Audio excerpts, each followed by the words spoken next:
Welcome back to my kitchen. Today I want to cook a chapati. It's so simple, it's just really simple.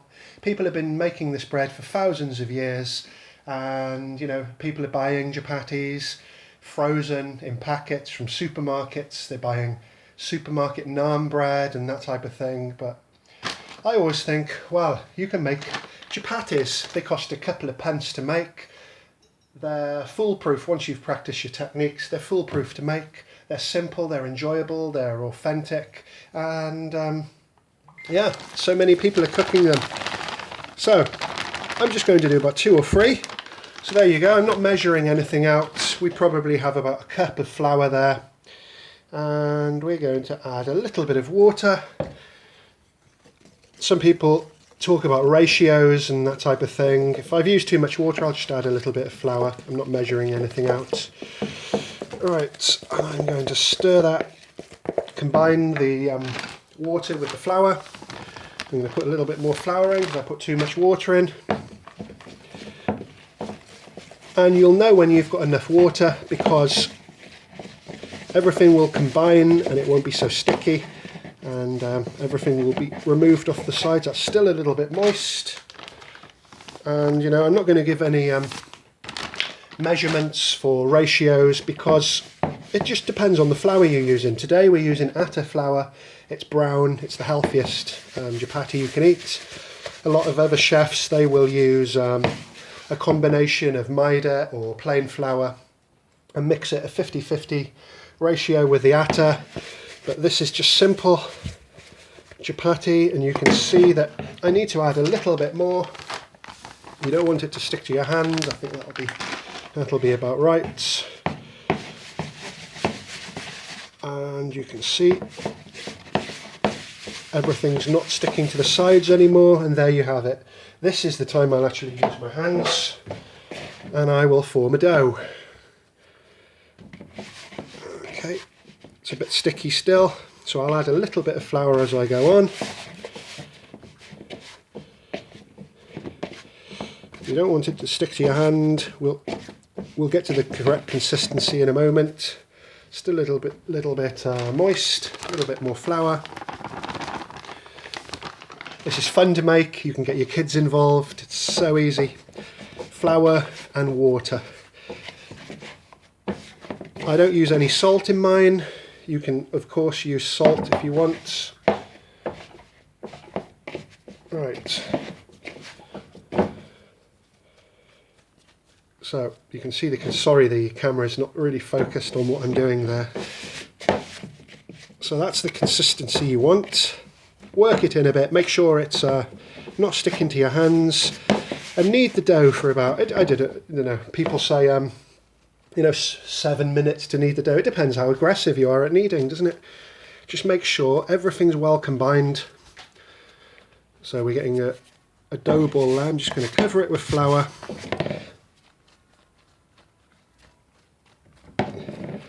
I'll just do this for a couple of minutes and we'll end up with a dough ball. We'll come back to that in a moment. So we have a nice, very smooth, non-sticky dough ball of a good consistency. There are no cracks, and it's basically ready. So what I'll do now, a little bit of flour in the bottom of the bowl, cover it a little bit in flour,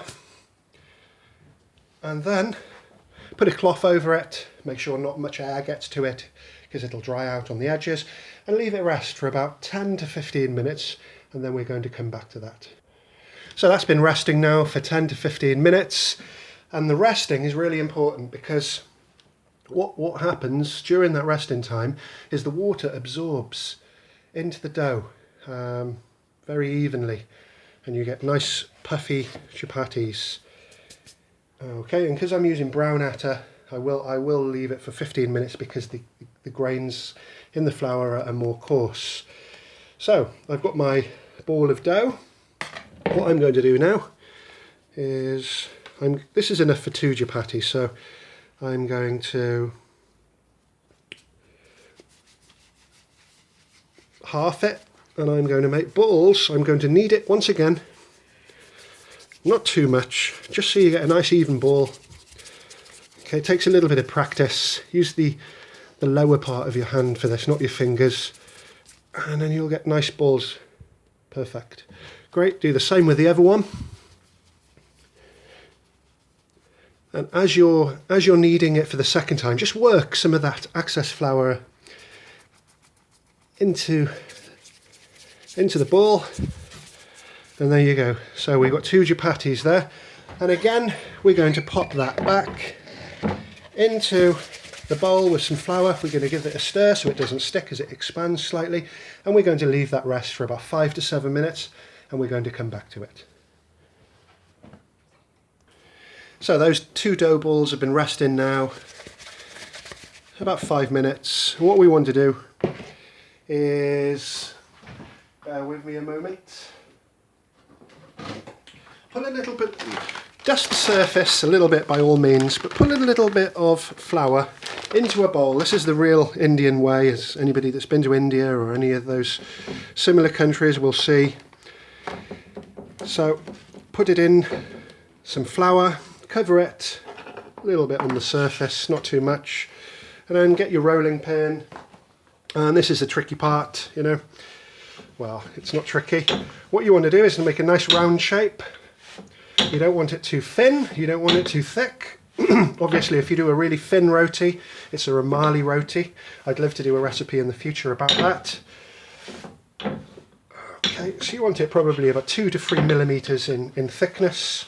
And to get it nice and round, just work clockwise, start at 12 o'clock, and just roll your chapati round.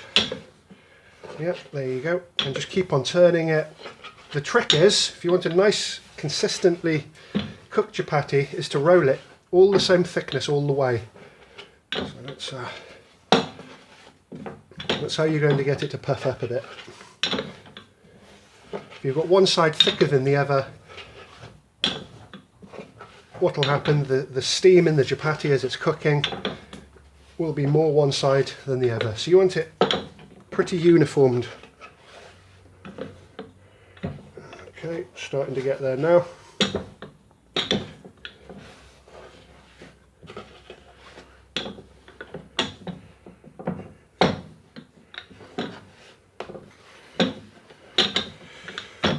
See, you didn't need to really dust the surface, dust the chapati. And it saves a lot of mess in the kitchen as well. There's nothing worse than flour everywhere. Right, okay, so there you go. There's a little bit of a crease there. So I'm happy with that. So we're going to do exactly the same to the other one, and the next time we're going to come back, we're going to get cooking. So here we have a tava. It's basically a non-stick frying pan with very low walls on the side. In France they'd call it a crepe pan. Some places in America maybe they'd call it a griddle, but it's basically a tava pan. You could also use, it's very similar to a tortilla anyway, so there you have it, and it's been heated up, and you want it really hot, and if you want an indication to see whether it's hot enough, just flick a little bit of water on. If that evaporates within a couple of seconds, you know it's hot. Okay, so I've got my pan, and we're going to get one of the chapatis, and the method I use, where I actually put the flour onto the chapati and not use a floured surface, I don't have any excess flour on my chapati. It's good to go. But if you use another technique, always make sure all the powder's off it, because what will happen, it'll burn. So okay, place my chapati on there, high heat. I'm actually going to turn the other ring on as well. If you notice my cooker, it's only cooking in the centre. If I use the other ring as well, which you can see, it's going to cook on the outside. So I've also got this burner on as well. And what we want to do is just leave that there like that.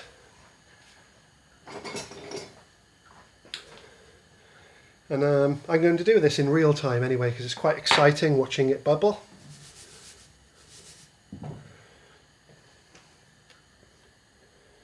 So already you can see a lot of steam coming off. Be careful with that steam, it is absolutely boiling.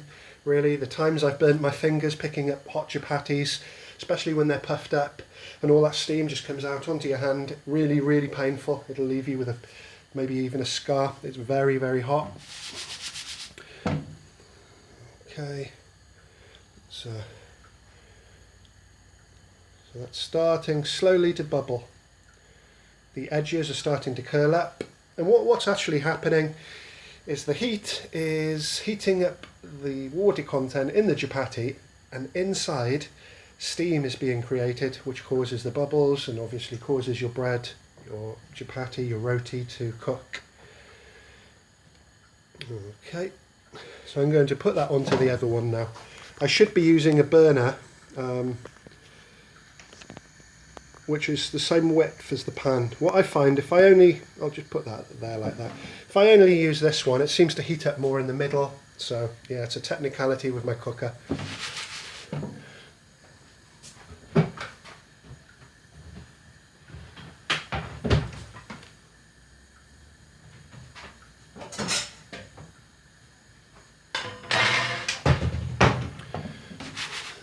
Okay, so that's starting to bubble. That's browning slowly. I've turned it over and I'm going to press that down with an egg flipper just to push some of that steam into other places.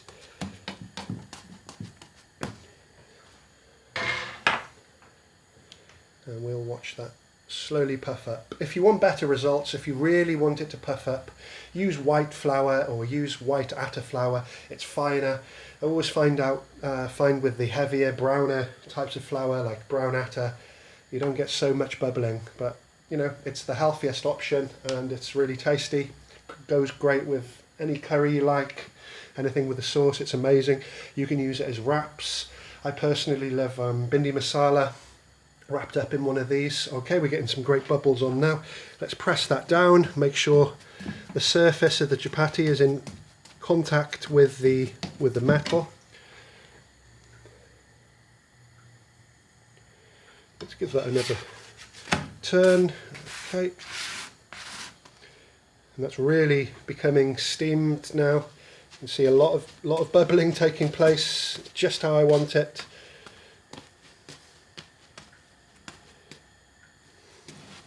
We're okay with one ring actually, that's fine, look at that. So I'm not sure whether you can see that, but I'll just show you the rise that's got, if I can. Okay, so it's cracked a little bit, but it's bubbled up. Okay, plenty of steam in there.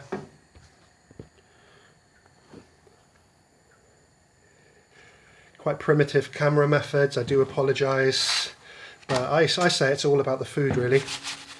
Okay, so that's been cooking nicely. It's basically cooked. Now what I will do, I've got one of these things here, it's got a handle on it, and you can pick your roti up, and I'm going to basically just toast my roti very lightly in a circular motion directly onto the gas flame, and it should cook any areas that aren't cooked and puff it up that last little bit.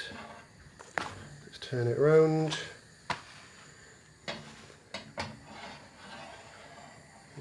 Okay, so it's starting to steam again.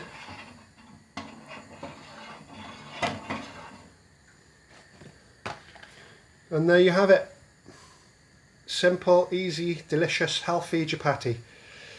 Takes a couple of minutes, you know, with the resting time aside, you're probably looking at labour, a couple of minutes. Amazing. Why wouldn't you want to cook this? Why would you want to opt for the supermarket versions? So, amazing.